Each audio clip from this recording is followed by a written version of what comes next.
This is Hannibal here from the HannibalTV.com, and I just finished watching WWE's WrestleMania 40 Behind the Curtain documentary, which you could say The Rock, Roman Reigns, Triple H, and Cody Rhodes are the stars of. I will say right away, this is the first WWE quote unquote show that I have watched in a very long time, and I watched it from start to finish. So say what you want about WWE.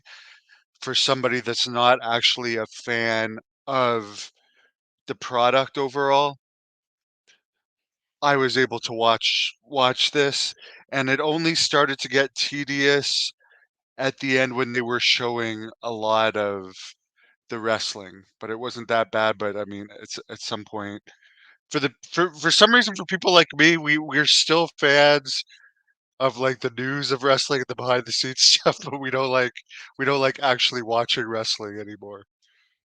It's kind of strange. Maybe I don't like watching it because in this documentary, it's not kayfabe. They're like talking about how the match came together and everything. So why would I want to see it if there's no kayfabe to it?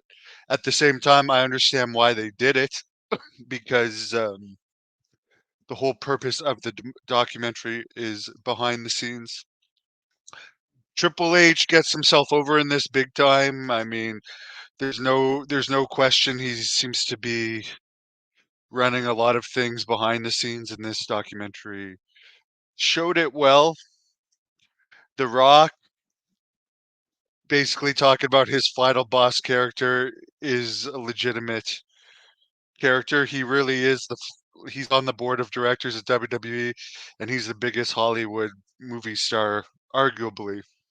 So he can do whatever he wants. He is the final boss.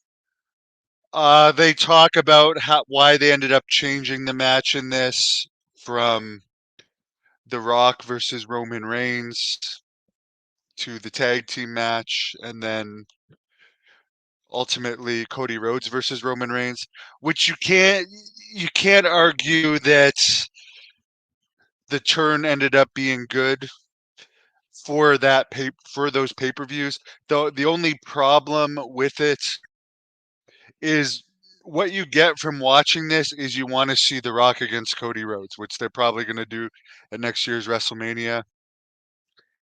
And it's like we kind of know that nothing's really going to happen with Cody Rhodes in his title reign between now and then. So as far as looking forward to next year's WrestleMania, yes, but the in between title matches, there hasn't been one that's really trended massively so far yet, and it's because of the way that they're going about this, that they're already leading to this match at WrestleMania, so no one really believes Cody is gonna lose the title. One thing I will find interesting, and they show a lot of Cody Rhodes footage in this, and they talk about the feud. A big part of the feud was the insulting of Cody Rhodes' family. They talk about the Rhodeses never winning, the WWE title, blah blah blah blah blah. They show clips of Cody doing the American Dream elbow with the American Dream mannerisms. They show his bus parked out in front of a picture of Dusty on a truck. So the one thing, and I'm not saying anything is wrong with this, because it's what eventually got him over. Right now, he's over the most of his career, is when he attaches himself to Dusty Rhodes. Let's face it, that's the reason. I'm not saying he's not talented, but that's the reason he was initially signed to a contract to train. And him being Dusty Rhodes' son opens a lot of doors. There's nepotism in wrestling.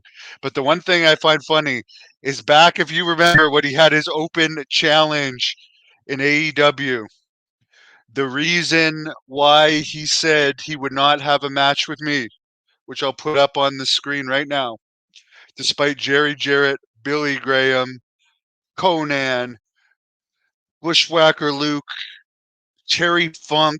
Terry Funk, this was actually the last time I talked to him, was about this match. His reason for not wanting to wrestle me was because according to him, I insulted his dead father, which I didn't, by the way. You can go back and look at that promo. But now the whole thing with The Rock was insulting his father. So what ultimately got him over was adding his father and family into the feuds. And it's just the way it is.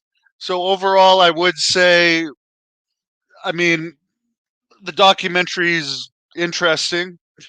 They kept it kayfabe as far as they didn't show any behind the scenes interaction with Cody and Seth and The Rock and Roman out of character.